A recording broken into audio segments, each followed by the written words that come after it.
I'm going to do that classic YouTuber cliche and say, I didn't expect to make this video. Didn't think I'd do it. Had no intention of making another video about Attack on Titan, but I have to formally take back everything I said in that almost hour-long video on Attack on Titan. Everything I said about Hajime Isayama. I take it back. He's an absolute mad lad. He's a legend. He just saved the series. I have to do a video on this because he won't let it die either. So if he's not going to let it die, oh, I shouldn't be enabling this behaviour, should I? But anyway, so the final chapter of Attack on Titan came out, almost 2 months ago. And, there's been some backlash, but there were a lot of people, the chapter 139 apologists, who refuse to see that it's objectively inconsistent and shoddy writing. They refuse to see it. I played nicely in that last video. The apologists refuse to see it and would even say how they enjoyed the chapter and happy ending and whatever.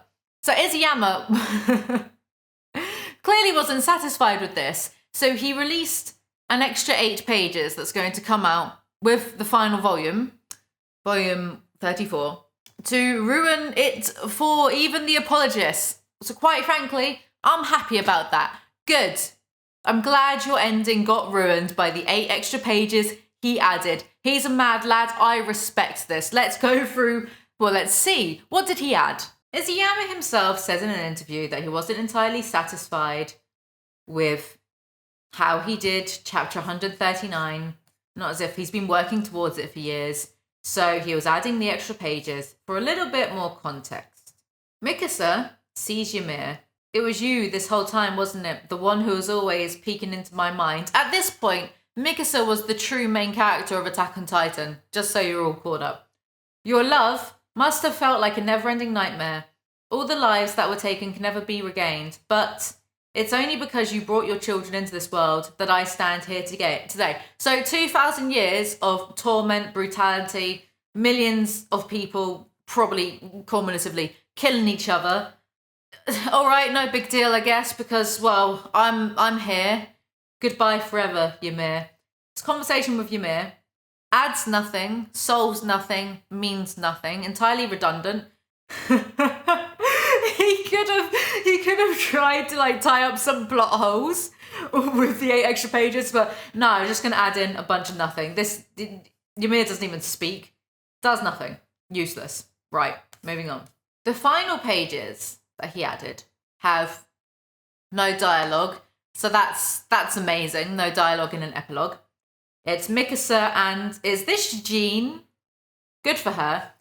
They've got a baby and they're laying flowers at Eren's grave, and Eren's grave tree has turned into a bigger tree, and now Mikasa is an old woman with her family, just bringing them for the annual can we go see Eren's grave. Imagine being Jean and you've been, we're just running on the assumption this could be the farmer that fucked Historia. Could be the same bloke. Who knows? But imagine being Jean and being ignored by this girl for years, and then she finally decides to settle for you because her one true love dies after killing 80% of humanity, and every year she drags you to go visit his grave. What a simp. Right, there is Mikasa in her deathbed, still wearing that scarf. How it's held up after all these years. Maybe the scarf was the true main character of Attack on Titan. And then, in the next panel, we see some fighter bomber jets just blowing up Paradise, and there's the destruction, but the tree is still standing. So we've had 139 chapters, largely revolving around how Eren can try to save his friends on this island that he's grown up his home. And it was all for nothing because it gets blown up anyway. Oh, well, at least, Mikasa clearly got to live out a long life, so probably did. Well, there's nothing about Armin in these final chapters, so whatever. And I don't care about him anyway because he sucks. Yeah. Good job, Armin, sorting out, peace between... See? The apologists that said, Eren's destroyed 80% of the world, so, they're not going to be able to bomb Paradise or retaliate. Ta-da! So, just destruction, leveled completely, and then here's this child with their dog finding The tree, Attack on Titan, the end. Now, so this tree is a pretty much direct reference to Yggdrasil, which is the sacred tree in Norse mythology. Attack on Titan takes a lot of lore or influence from Norse mythology. And there's lots of symbolism with trees and mythologies, tree of life, etc., etc. And Yggdrasil has a dragon that gnaws at the root of the tree. Now, in Attack on Titan, Ymir enters this tree through this entrance in the tree, falls down, and that's when the parasite, the Halu-chan, attaches itself to Ymir, starting off the, 2,000-year curse, yada, yada, yada. Erin's head was buried here. Now there's a tree identical to the tree that Ymir fell into. There are some people saying, oh, it's just symbolism. It's not just, yes, it's symbolism, but also it's left open-ended. Isayama could very much, in a few years' time, create Shingeki no Kyojin Next Generation.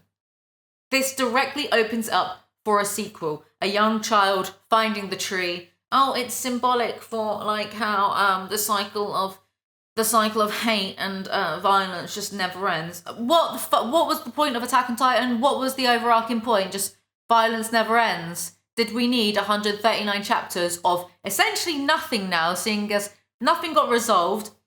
From this, I am going to assume that the Titan curse didn't go away. It's still there. It's not just, oh, it's just symbolic because it's symbolic. No, that is the same tree that Ymir fell into, so the curse is still clearly there. And people are still blowing each other up. What was the point? Attack on Titan often does speak of children having to suffer the sins of the parents and the cycle of violence continuing on. Now, Isayama could have been clever here. He could have been, but he chose not to, and I think he's been choosing not to on purpose. I've changed my mind about some things since I've done the last video. He could have easily done some sort of callback to Eren Kruger saying to Grisha, knowing that Grisha's memory is going to be wiped, but Eren Kruger saying this in case someone in the future, i.e. Eren, saw the memory, saying, start a life in the walls, love someone. If you don't, start a family and love, and blah, blah, blah. Because Attack on Titan is very pro-natalism, right? It's one of the themes. Pro-natalism, I was born into this world, etc., etc.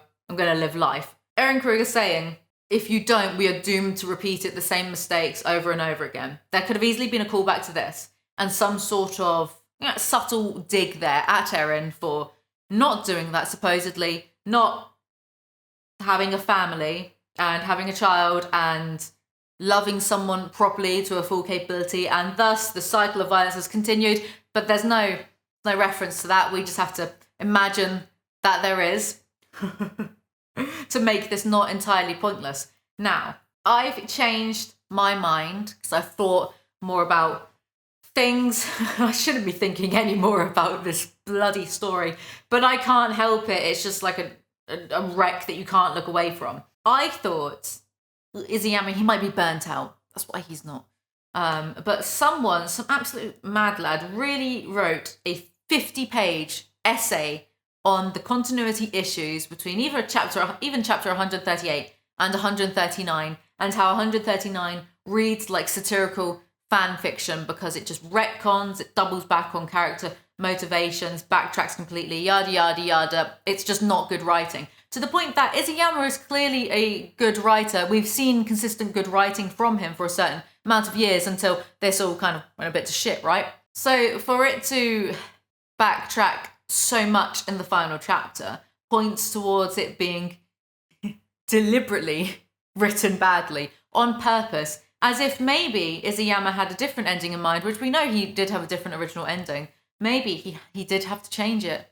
Maybe some people weren't fully on board with the ANR theory ending. Look that up, where Eren kills absolutely everyone, leaves no room for negotiation, kills his friends, and has a baby with Historia. I wasn't that on board with the whole, Eren being the father of Historia's baby. But then this essay, it did convince me a little bit because there were a lot of subtle clues put in, and people can say, oh, well, they were red herrings, but the subtle clues really weren't picked up upon by a lot of the fan base. So a red herring would have to be more obvious. A red herring is when you deliberately misdirect the audience. And you know, reading the manga, I didn't really hear of the whole Historia's baby, like Eren as the father theory until I looked it up. It wasn't entirely obvious to me. Maybe I was just missing some subtext. Maybe I'm not as intelligent as I like to think I am. But they even noted how whenever Eren thinks of his friends versus thinking of Historia after the time skip is always separate to his friends. I am a bit more convinced that Isayama did have a different ending. The ANR Linked Horizon. And I'm a bit more convinced. And now this ending is just like such a fuck you to everyone. And Isayama clearly looks at the memes of Attack on Titan, and everyone was memeing about Eren turning into a bloody dove. So I feel like this has gone one better. Oh, Eren turns into a dove? Eren turns into a fucking tree. I really feel like he saw the memes and he just went one better. Eren has become tree, not free. Oh, but the point of the ending is that war never changes. Well, do we really need 11 years to tell us that there's always going to be violence? Thanks, I guess. I think my original theory of him being burnt out just doesn't make sense with the extra pages he's put in. Because if you're burnt out and sick of a story and just like, fuck it, just end it this way, give like the fan servicing that a lot of the fandom want and, you know, whatever. He wouldn't have left it with an ending that could easily be interpreted as, oh, this is open for a sequel in a few years' time. You know what I mean? He would have closed it off quite nicely if, yes. Oh, but if the Titans do come back, there's been a time skip, so they'll get absolutely decimated by that year's current technology. Well, we don't know what kind of Titans would come back because the original progenitor of the Titans was Ymir. But this one, Eren could become the new Ymir. And maybe Eren will make some Titans out of sand that are absolutely nuke-proof. And then what happens? Nothing. What a pointless story. I'm not mad that he's done this though. Like, I kind of felt nothing. Not nothing. I think it's funny more than anything. I mean, at least it shows that Armin was fucking useless, wasn't he? History repeats itself. What was the point? Just what was the point of Attack on Titan if the message after 11 years is history repeats itself? Jesus Christ, people, just because the tree exists again doesn't mean that there will be the primordial thing down there that caused the Titan to exist again. It's just a metaphor for life, death, and rebirth. This was a beautiful ending. You're wrong, and here's why. It's the same tree, okay? You don't get other trees like that in nature that just have an entrance and then some shit at the bottom that turns you into ginormous man-eating Titans. It's the same tree. If it was just like a normal tree, but a big one, it'd be like, oh, okay, you know, maybe Eren's head had some special, like, growth fertilizer in it. But no, it's the same tree. He's left it open-ended in case they want to make more cash, in case he wants to open a second onsen. Or maybe he just saw some people enjoying the final ending and thought, I need to put a stop to this because I didn't get the ending that Isayama, wanted. So, screw it, I don't know anymore. But I'm leaning towards that, but maybe that's just my coping mechanism because I can't believe he spent 11 years just to do this, to be honest. I'm not even going to feel bad about my own writing anymore. Maybe in a few years' time, I will just be derivative and rewrite Attack on Titan and make it better. Anyway, I think that's all for this video. Isayama is a mad lad, and I respect him.